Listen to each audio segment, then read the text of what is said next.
All right.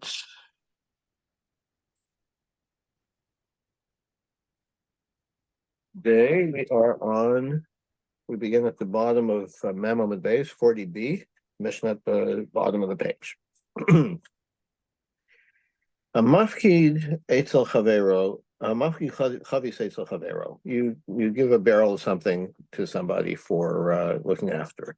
V'lo yichadu lo bali makam. And you, the owner, did not say, I want you to keep it in this particular place. The tiltula and the shomer moves it. Finish tabra, and it broke. Okay, accidentally. So who's responsible here? By moving it, the question is, did you violate the terms of your shmira? And then it's as if you stole it and it comes into your possession. So So if you're moving it and if you've moved it and it breaks before you put it back, so it breaks while it is out of its specified location. So litzarko, why did I move it? If I moved it as the shomer for my own purposes, then then I'm responsible. Okay, so it's like I've stolen the item and broke it.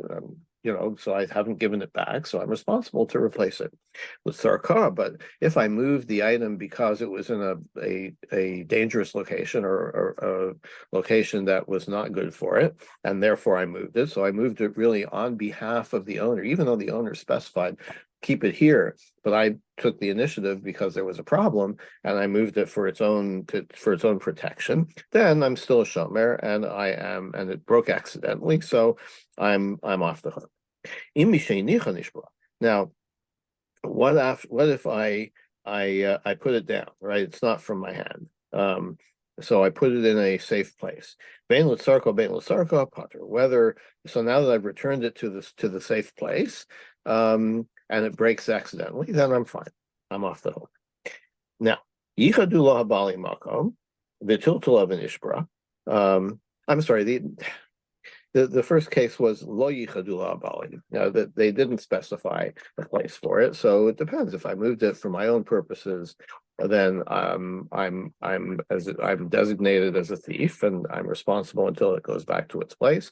Once I put it in a safe place again, it's fine. So now, if they did specify, sorry, I jumped the gun there. If they did specify, the owners did specify a place for it to be kept, and you moved it and it broke, then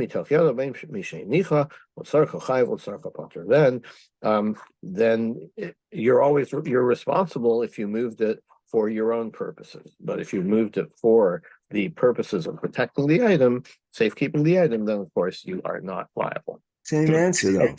It's the same. I'm sorry? It's the same answer, isn't it? Not quite.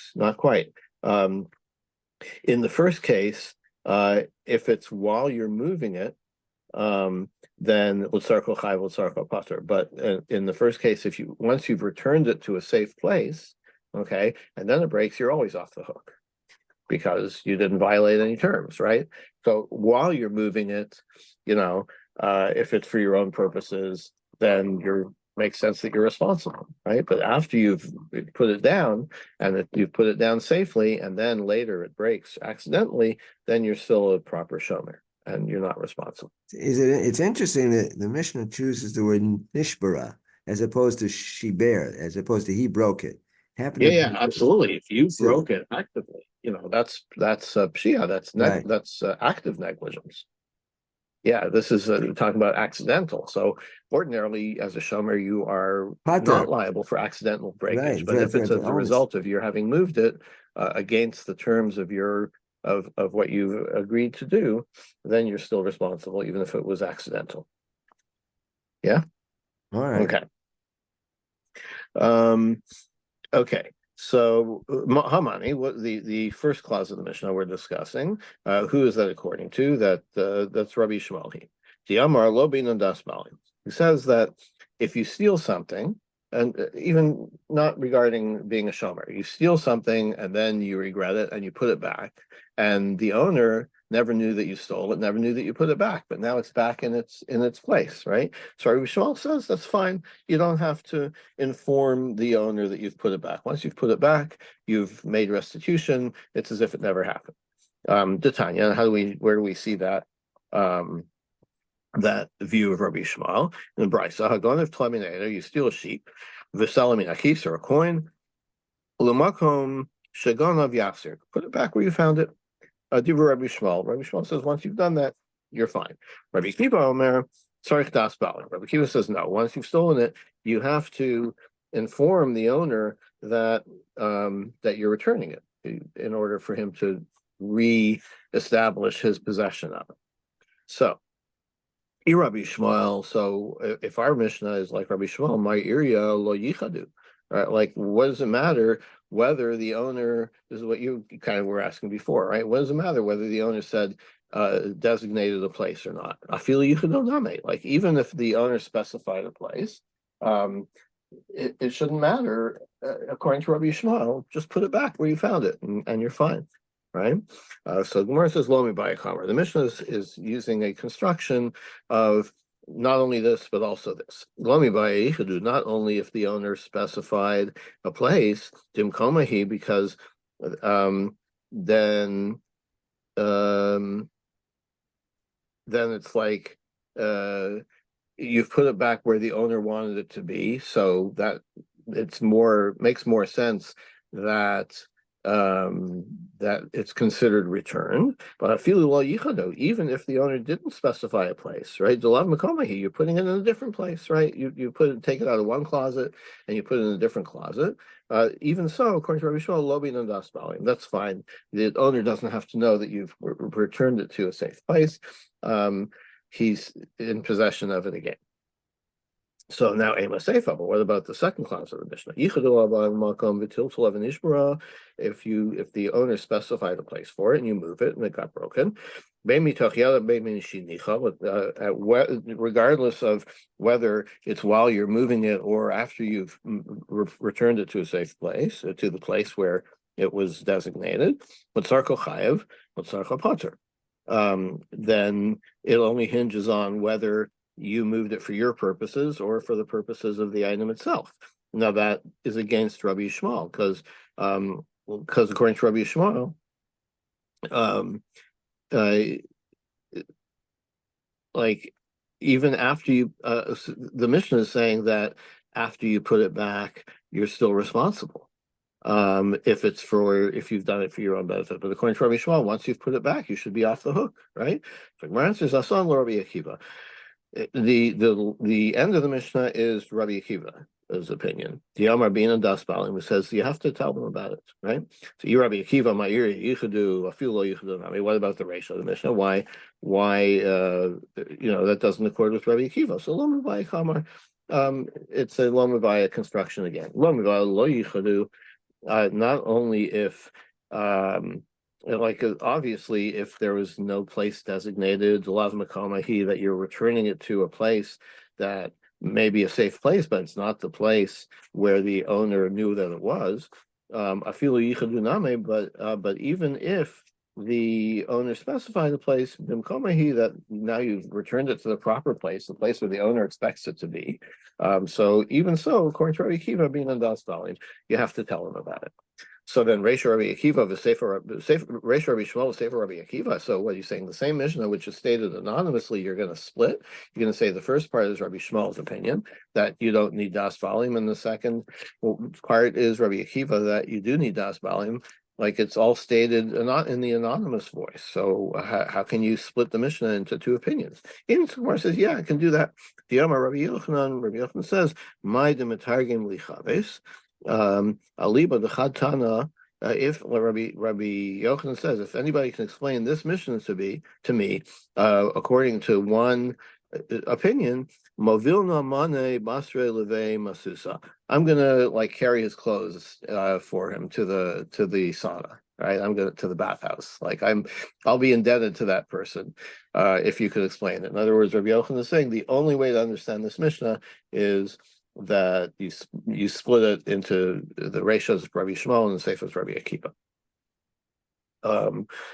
in other words, like we're conceding that, yeah, this Mishnah doesn't make sense unless you split it. So, maybe they saw it as it must be that the attribution got lost in transmission or something like that. Tirkumar Rabbi Yaakov Barabba Kami Derav, Rabbi Yaakov explained the Mishnah like this. Shenatola almanas legozla. That what does it mean when it says you took it for litzarcho for your own benefit, for the shomer's own benefit? It means that he intended to steal it. Tir of Nasan bar Abba Kami Derav, Rav Nasan explained Shenatola almanas lishloch bayat. Not to steal the whole item, but to use it improperly, which is kind of partial theft. Okay, so what are they arguing about? Okay, what shlichus yad means? Your what's a good translation? Misappropriation. Okay, misappropriation does to violate that or to be guilty of misappropriation.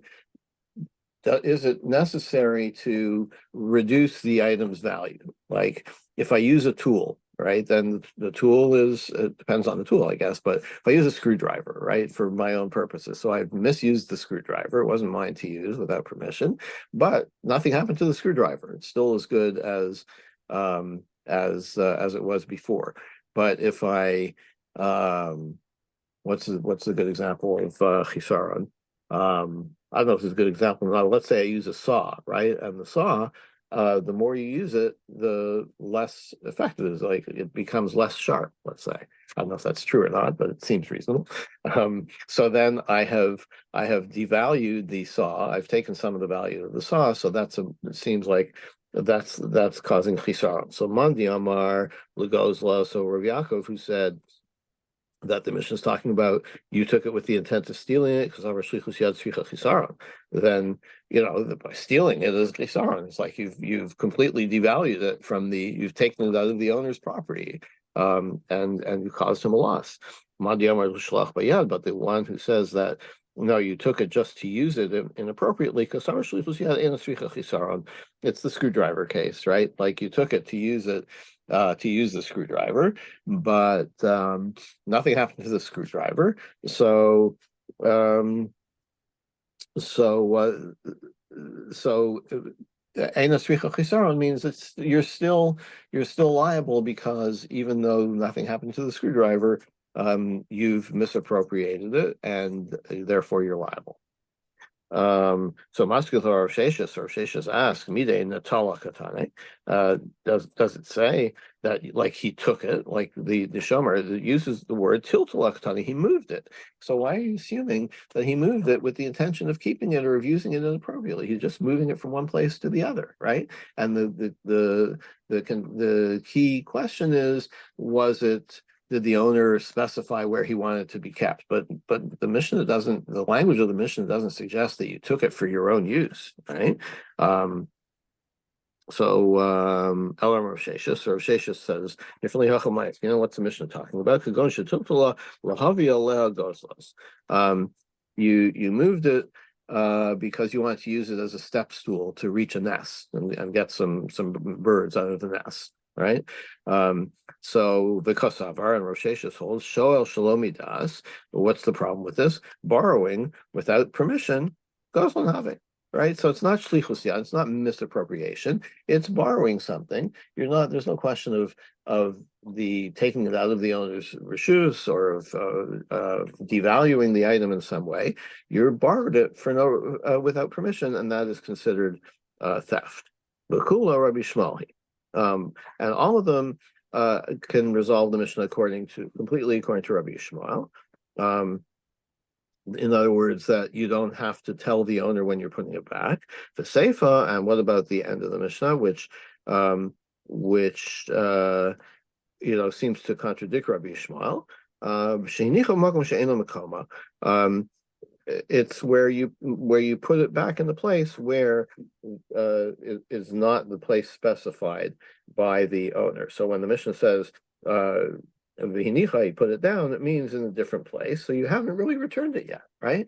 In the Seifa where the owner specifies a place where he wants you to keep it, you haven't put it back there, right? So he's interpreting the second clause of the Mishnah as you put it down, but not in the original place. Okay, so then you haven't given it back. So yes, according to Rabbi Shmuel, if you put it back in the original place, you didn't need to tell the owner, and it's back to where it was, and everything is fine. But you haven't done that. You haven't put it back in its original place. It's still in a state of having been moved from the place where it was designated to be, and that's why the Mishnah says that you're sets up a scenario where you're still responsible. Now, Itmar, we're going to discuss this idea of chisara, right? Of whether something has to be devalued in order to be when it's used in order for it to be considered stolen. Does So he have Rav to tell the Levi, owner, according to Rabbi Shmuel, where he put it then? Or does say it again, not sorry, even matter? Does he say have again. to tell it if he moves it and does, as you're saying, he didn't really put it back because he put it in another place? Does he have to tell the owner that he put it back in another place? In any But case, it wouldn't matter. Like if he tells the owner and the owner says, okay, then that's fine. Then you get consent. But if he tells the owner, hey, guess what? I moved your thing. And the owner says, that's not where I told you to put it. So it doesn't matter what you tell the owner. You've violated the terms, right? So by telling him, you haven't changed that.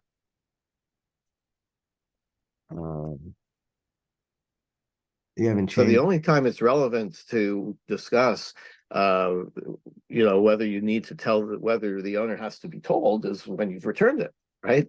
It's like if I steal something from you and I say, and I this is where I left it. I put it somewhere else. What good does that do? I've still stolen it from you. That's not considered returning and requires das balim. Das balim is only when you've returned it to the original state and the possession of the owner. And the corresponding instance in the case of Pikadon of our Mishnah is you've put it back in the original place. So then the question is, do you have to tell the owner or not? But if you haven't, your question is, if you haven't put it back in the original designated place, then it doesn't matter. Like you're still in violation of the terms.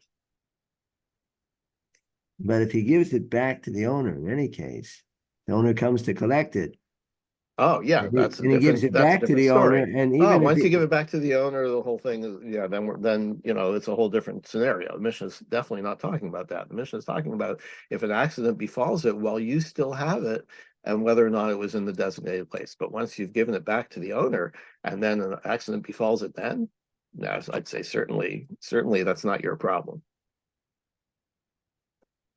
but I guess it only becomes a problem if it's broken, right? Yeah, exactly. So Itmar, Rav and Levi, Rav and Levi, one of them says that the concept, the status of shlichus yad, of misappropriation, one says it requires misappropriation only occurs if the item has been devalued by some degree, and the other says it doesn't matter. It doesn't matter if it has or not. Like the screwdriver, if I misused it, then that's shlichus yad. That means I am in that category, and if an accident befalls it, it's my problem. Let's see who holds what. Let's try to prove that Rav is the one that says that the status of shlichus yad requires a devaluation. To be consequential. The Tanya is Brisa Roshea Roedro. You have a shepherd, Viniach Edro Balair, and you leave the sheep, right? You leave the sheep out in the pasture, and you go into town. Ubar Zev Taraf, and along comes a wolf and eats a sheep, right? Ubar Rivadaris, or a lion comes and tramples a sheep, Potter, and you're not liable. Why? Because that, like, if you were there, what are you going to do, right? A wolf or a lion that attacks the sheep, there's nothing you could have done about it. So that's considered accidental. But if you before you left, you like, okay, what am I going to do with my shepherd's crook, right?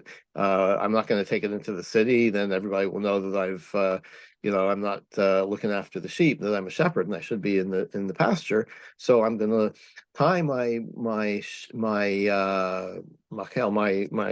shepherd's crook to one of the sheep, okay, for safekeeping. And then that's the sheep that gets attacked. Chayav, then you are responsible. Why? Because you have done shlichus yad. You've used that animal for your own benefit.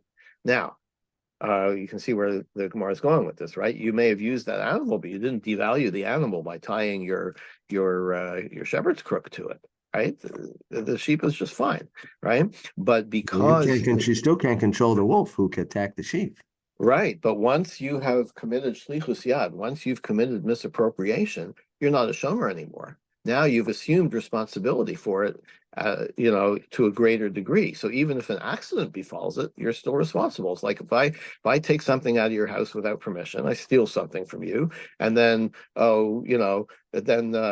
then an accident happens to it, right? Well, I'm still responsible, right? Because what am I doing with your item, right? So the shlichus yad is the same thing, right? Even though what happened was accidental, it was after I misappropriated the item. By doing that, I've assumed responsibility.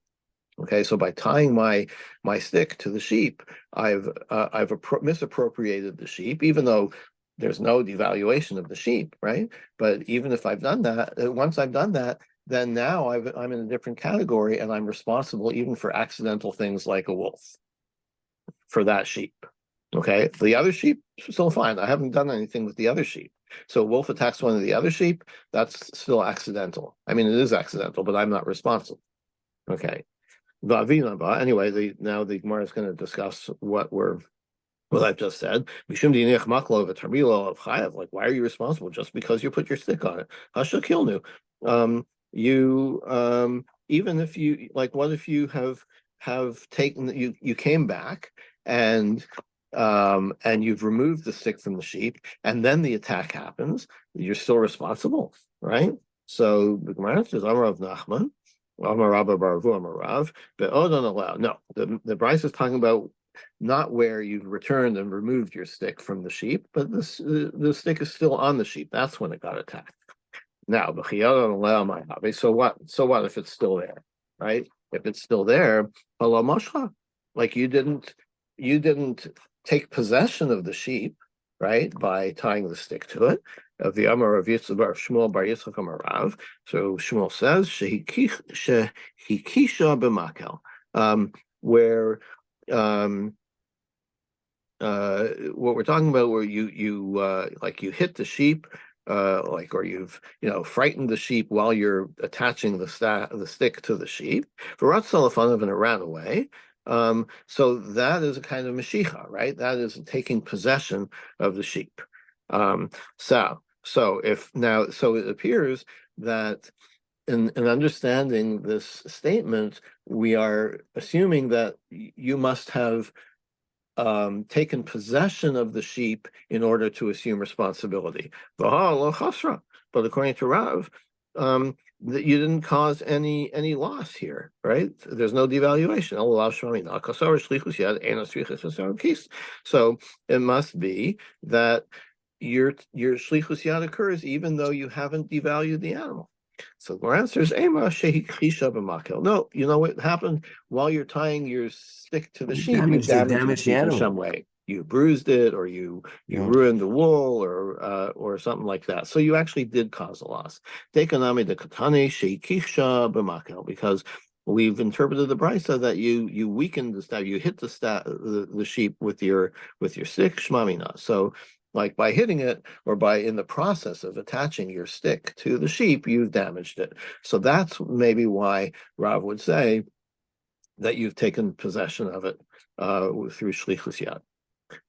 Okay, so Rav shlichus yad. So we said before that Rav and Levi are arguing about this. So if Rav is the one that says that you require devaluation to take possession, or to be a category of shlichus yad, Levi Savar Shlichus Yad Ein Tzricha Chesharon. So it must be the Levi holds the opposite, that you can do Shlichus Yad even without devaluing it. My time with Levi, why? Rabbi Yochanan Mishum Rabbi Yossi ben Norai Mishuna Shlichus Yad Hamura B'Shomer Sachar Shlichus Yad Hamura B'Shomer Chinam. You know what? There's two kinds of Shlichus Yad, right? There's two. It depends if you're a Shomer Chinam or a Shomer Sachar.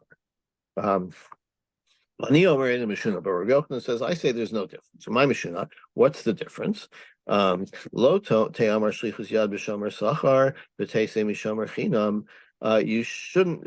You figure it like this: the rule of shlichus yad doesn't even have to be mentioned by the shomer sachar, because once the Torah has told you about shlichus yad applies to a shomer chinam. It doesn't really have to tell you that it applies to shomer sachar. Tasting mishum shomer chinam, you can figure it out logically. A shomer chinam who has a less degree of responsibility, because we know that he's not responsible for theft or loss of the item, right? And still we say that he is responsible for shlichus yad, for misappropriation. So shomer sachar shechai b'gneva v'aveda, a shomer sachar who is more responsible. How do I know he's more responsible? Because he is responsible for theft and loss. So certainly shlichus yad you should be responsible for. Why does the Torah tell us specifically also about shomer sachar that he's responsible for shlichus yad? So to tell you that the shlichus yad of a shomer sachar is more is easier to fall into, right? So a shomer chinam, according to this, if there's no devaluation, that's not considered shlichus yad. But the shomer sachar, because he has greater responsibility, and the Torah says shlichus yad for shomer sachar. There is shlichus yad for shomer sachar. Must mean that there's shlichus yad even without devaluation. Okay, so that's the difference between shlichus yad for shomer chinam and shomer sachar. So for a shomer chinam, it's misappropriations only if you devalue the item. For shomer sachar, it doesn't matter. Even if you haven't devalued it, you still fall into the category of misappropriation. Bani Omer. So Rabbi Yochanan had said, I say Eina Mishuna. There's no distinction between shomer chinam and shomer sachar regarding misappropriation. Shlichus yad Rabbi Lazar. I hold like Rabbi Lazar. Diamar David Achasi says it's the same, right? So my David Achas, what does he mean by saying that? What about the idea that the Torah doesn't need to tell you both of them? You could infer from a kal v'chomer, right? As we saw. So mishum dikol mifra. It's not such a good kal v'chomer. Why? You know how a shomer chinam has less responsibility than a shomer sachar, because he can get off. He can if the shomer tries to get off the hook by saying that the item was stolen, and it turns out that he had stolen it himself. So do you say he has to pay kefel as a ganav, that he has to pay the double, the extra restitution? So shomer chinam would have to, because he's trying to get himself off the hook by saying it was stolen, right? The shomer sachar, like if he says it was stolen and then turns out he stole it himself, right? So that's not really stealing. That's a violation of the terms of his shmira, right? But it isn't stealing, because he doesn't. Because he's liable already just for taking it, and he's not considered the thief with regard to kefil. So there is an instance where shomer chinam has more responsibility, more liability than a shomer sachar, and therefore you can't say you can't use the kal v'chomer to say that, well, shomer chinam always has less liability. No, here we have a case where shomer chinam has more liability, even though it's a bit of a stretch. Why if he's taking it, the shomer sachar, why is that not stealing? It's because it is considered a violation of his shmira rather than rather than a theft that requires kfel. So when are you required to pay kfel? When you steal something and you're caught, right? But here we're saying that he's not in the category of a thief. He's in the category of a negligent or a not negligent, but he's violated the terms of his shmira, and that's why he was responsible to repay. But he's not considered a thief. It's kind of like, um, you see what I'm saying? It's like, look, he took the item, right? But what is he legally? What did he violate? Right? So we're saying the Shomer Sachar violated the terms of his shmira, and that's not why kefil was instituted. So certainly he has to pay it back, but he doesn't get the kefil fine, right? The double payment fine. Whereas a Shomer Chinam, because he hasn't violated the terms of his shmira by saying that it was stolen. Seems like a He's very off the hook fine with, line. We spent the whole half of Masechta in yeah. Bava Kama talking about if a person it changes the ownership, if he changes possession. In this case, if even a Shomer Sacher, if he's taking it for himself, it seems like he's stealing it in a sense. Yeah, I can see why I said. Well, that's why I think that, like I said, it's a bit of a stretch, and that's why the other side would say, yeah, the Kal Vachomer is a good Kal Vachomer because that that isn't really a case of more liability for the Shomer Chinam.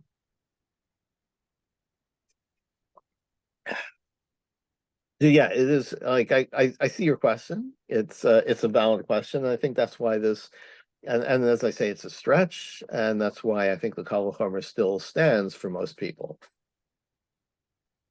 Umandala Parich, here the Gemara is going to say, Umandala Parich, what about the one that says it's a good Kal Vachomer? Savar, he holds, Karna below Shvua, Adifa Mikfela B'Shvua. Paying the Karen, the principal, without taking a shvua against it, like just paying it back. Adifa mikfela b'shvua is more serious than the shomer chinam's paying kefel, because that would apply. When would he pay kefel? Only after he takes a shvua, right? Shomer chinam nishba avenu m'shalim. So since there's no shvua, maybe so Gemara has a different way to restore the Kal Vachomer by saying that no, the case of Toin Tanas Ganav is actually not more is not less is not more liability than the Shomer Sachar because he had to take a shvua. So that tips the scales there. So you can do the Kal Vachomer. If you can't Uh, because of the Shavua, what? since the Shomer Sachar has to take a shvua in order to be off the hook for, no, wait a second, hold on. Why is this Toin Tanaskana? He's the one who stole it, not that he's not saying someone else stole it. No, he's saying someone else stole it, and then it's revealed, it's discovered that he was the one who stole it, right? 1 second.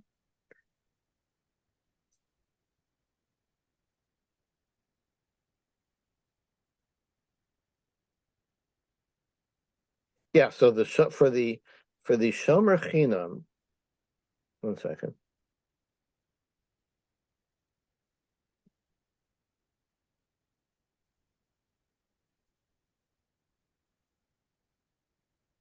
So we're saying that the Shomer Sachar has more liability because paying the Karen is considered a greater liability than paying the kefel.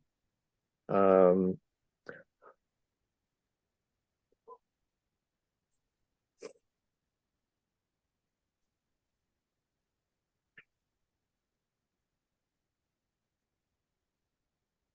don't quite get this. That's a good point. Was Rashi saying this?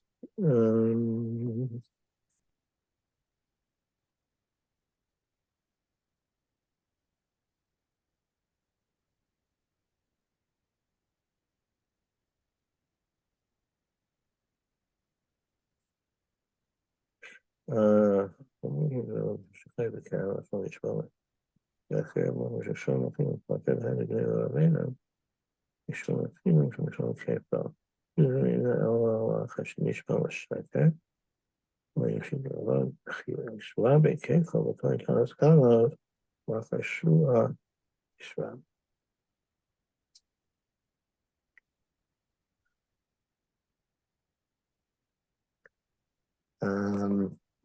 are we looking at this before the Shvua, maybe?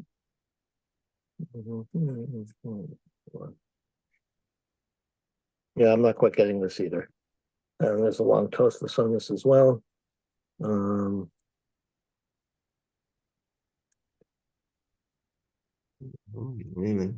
Okay, I'm sorry, I have to leave this unresolved. I don't quite get what the Gemara is saying here. Rashi says, "Chamor sacher shechai b'keren ad shelo nishba." עד שלא נשבע לשקר, במקום ששומר חינם פטור. Rashi seems to be saying, look at the last line of the Rashi. The Chis Rabbi Kefel B'Kohen Tanas Ganav, when we add on the Kefel to this case, to the Shomer who says it was stolen, but really he's stolen himself, when does the Kefel come up? L'achar Shvua, Chis Rabbi. That's after he takes a Shvua. But the Shomer Chinam doesn't have to take a Shvua. So I don't know, it's still kind of unclear to me. You got me on this one. I don't know. I'll see if I can figure it out and let you know. But I think right now we'll leave it unresolved. Okay, so moving on.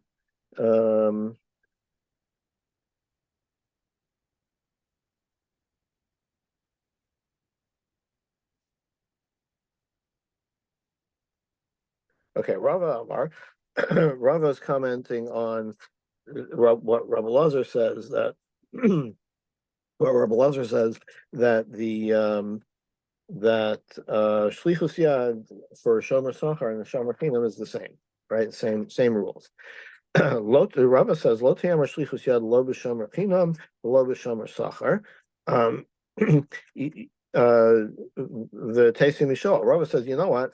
Like you were saying that since the Torah says about Shomer Chinam that there's Shlichus Yad, you could have figured it out from Shomer. You could have applied that to Shomer Sachar. So, but you know what? Like you didn't have to say it about Shomer Chinam. You could have applied everything from a Shoel, right? If the Torah had only said about a Shoel that there's Shlichus Yad, then figure that as follows. The Shoel, the borrower who's allowed to use the item, right? If I lend you my rake, obviously I'm letting you use it, right?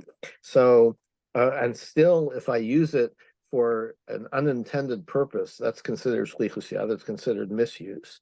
Shomer chinam v'shomer sachar, well, kol shekain. So shomer chinam, shomer sachar, that they're not even allowed to use it for anything, right? If they use it for something, then certainly that's considered shlichus yad. Like if there's shlichus yad with the shower, certainly there has to be shlichus yad for shomer chinam, shomer sachar.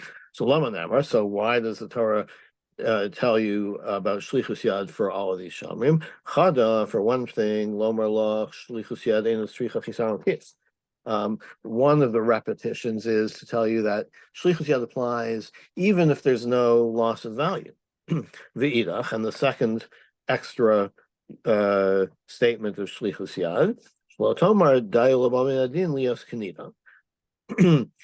So there's a rule with the kal v'chomer that like you can't overextend the kal v'chomer, right? You can't use a kal v'chomer in a way to have the subject stricter than the object. So and how would that be? Ma sho b'balim pater. Just as let's say you borrow my rake and then you hire me to use that rake in your field, in my field, in the shoel's field.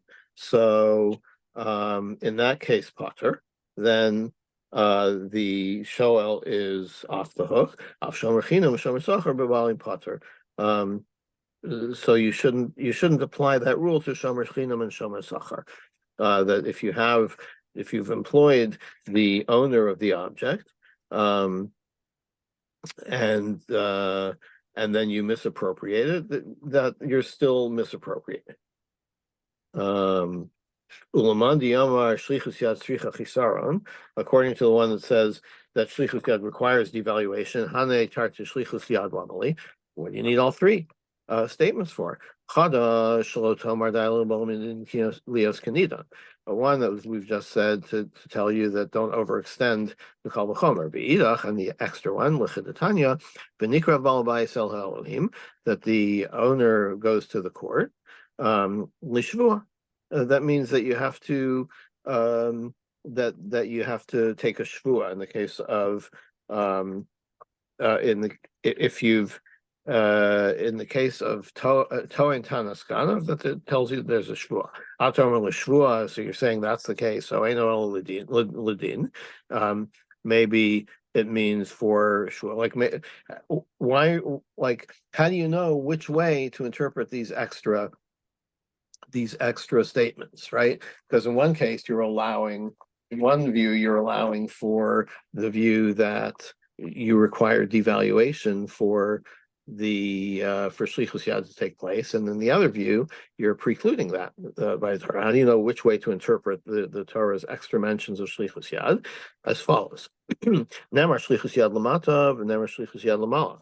Shlichus yad is referred to for shomer sachar and for shomer china.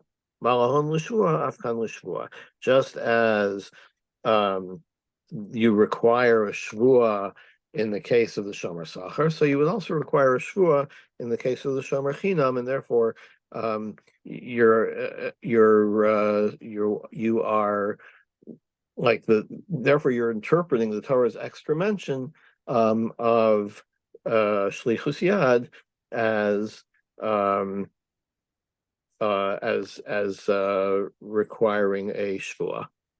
Okay, it's a little convoluted, but Is a shavua needed for shomer chinam?